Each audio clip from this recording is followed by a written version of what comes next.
Ahora sí, don José Joaquín Manuel, ¿cómo era el nombre completo de Belgrano? Que todos, creo que todos lo dijeron bien y han participado, están participando. Creo que ya la producción está comunicándose con quienes han mandado mensajes para decirles si ganaron o no las entradas. ¿Dónde alguien me robó las entradas de la banda 21? Ah, mirá, qué oportuno. Acá están. Acá están las entraditas.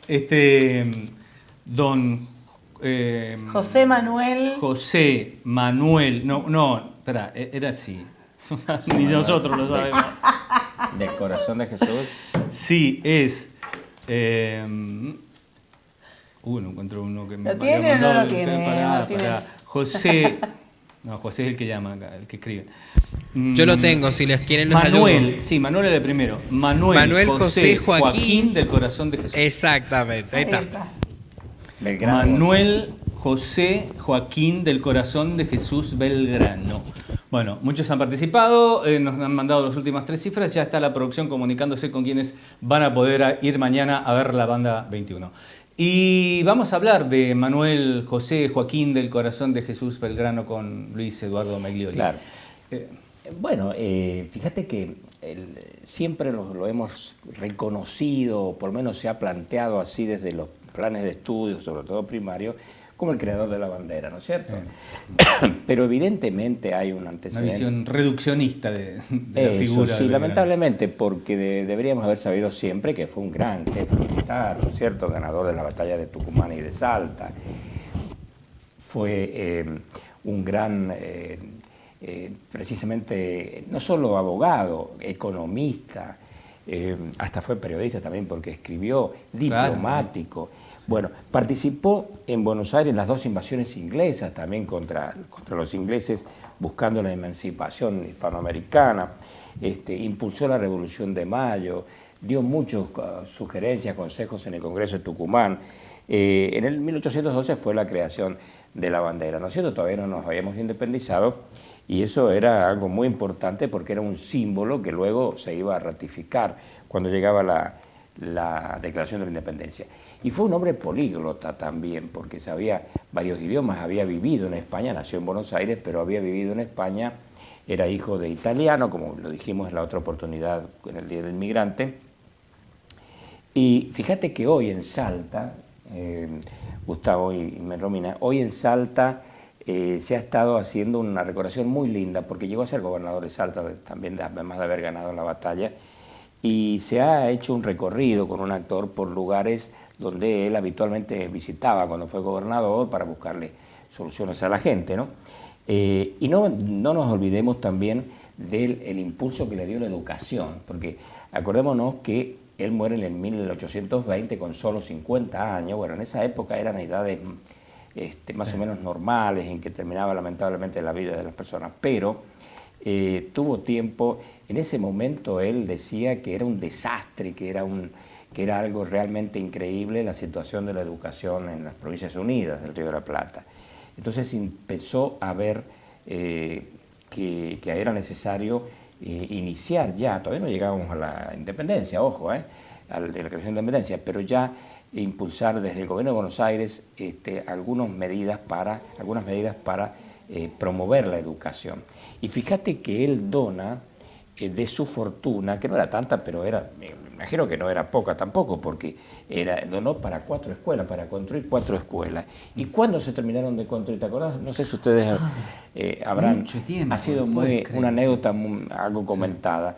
En el año, te lo digo con exactitud, porque en el año 2000, una de las escuelas en 1974, la otra escuela en 1998, la otra escuela en el 2004. Es decir, a alguien de... Alguien se quedó con la plata, ¿qué pasó? Claro, No sé. bueno, pero aparte, no sé, la verdad, seguramente algo ha pasado con esas características.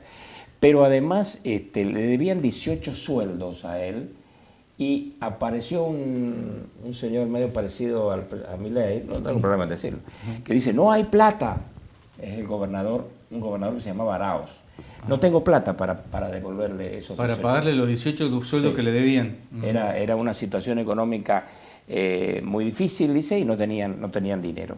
Entonces, bueno, los 18 sueldos el gobernador Arauz no los cobró nunca Belgrano, por eso murió prácticamente en la indigencia, ¿no es cierto? Porque murió muy pobre, estaba en Tucumán, porque él quería mucho a Tucumán, después de haber ganado la batalla de Tucumán, quería mucho y llegó a ser, y lo creía, dice, él mismo lo dijo, para mí es como si hubiera nacido acá, pero quiso morirse en Buenos Aires y cuando ya se sintió realmente muy, muy mal, en el 1819 aproximadamente, se trasladó a Buenos Aires, que es donde muere.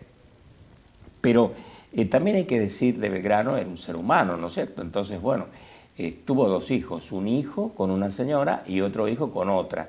No se casó con ninguna de ellas, te voy a dar los nombres, María Josefa Escurra y María Dolores Helguera, eran las 2 mujeres, esta última dice una señora muy linda, bueno, pero no se llegó a casar con ninguna de ellas. Y Juan Manuel de Rosas, claro, cuando muere Belgrano, el hijo, que se llamaba Juan, el hijo, era el mayor de los 2, pero era todavía adolescente y lo adoptó Juan Manuel de Rosas, a ese chico. No sabemos el destino final de los hijos de Belgrano, no está registrado. En el caso de sus relaciones, sus amores, lo cuenta Felipe Piña en un libro que se llama Los amores de Belgrano, casualmente, sí. ¿No?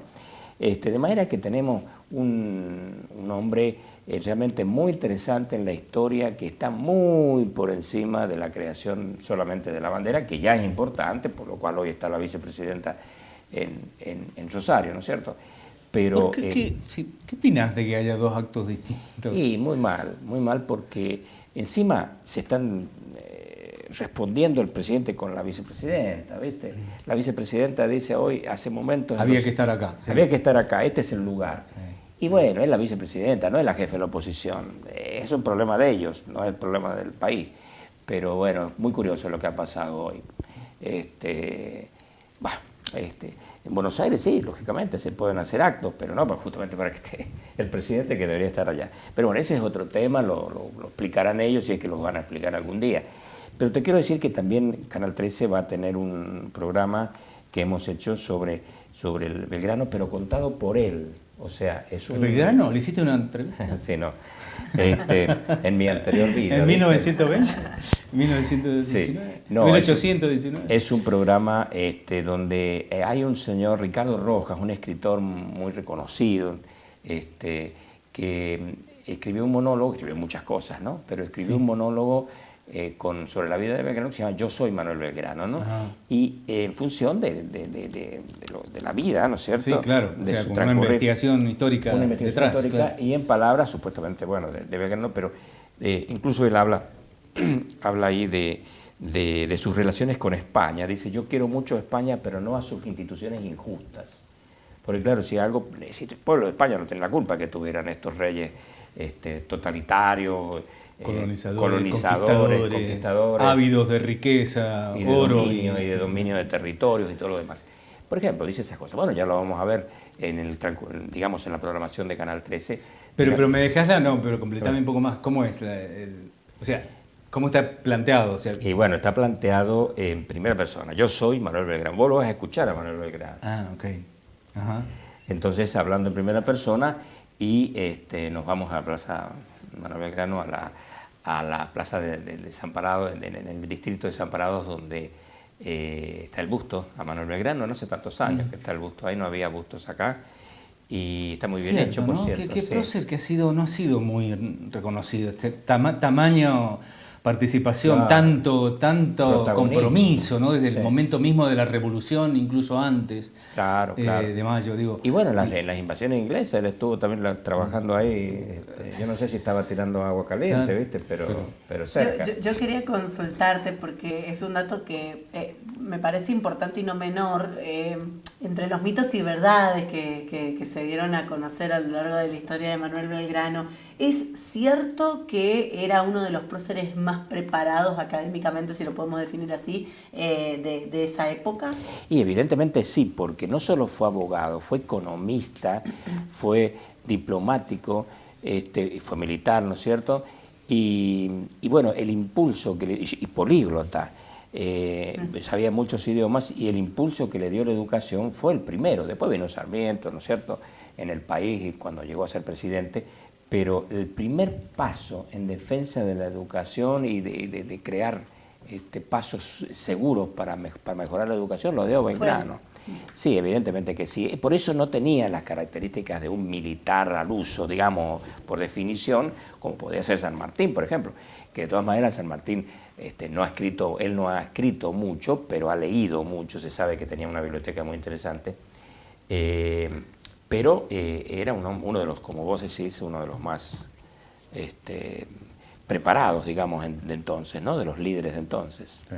Muchísimas gracias. Gracias, Luis, muy amable. Gracias Gracias por venir, por acercarte.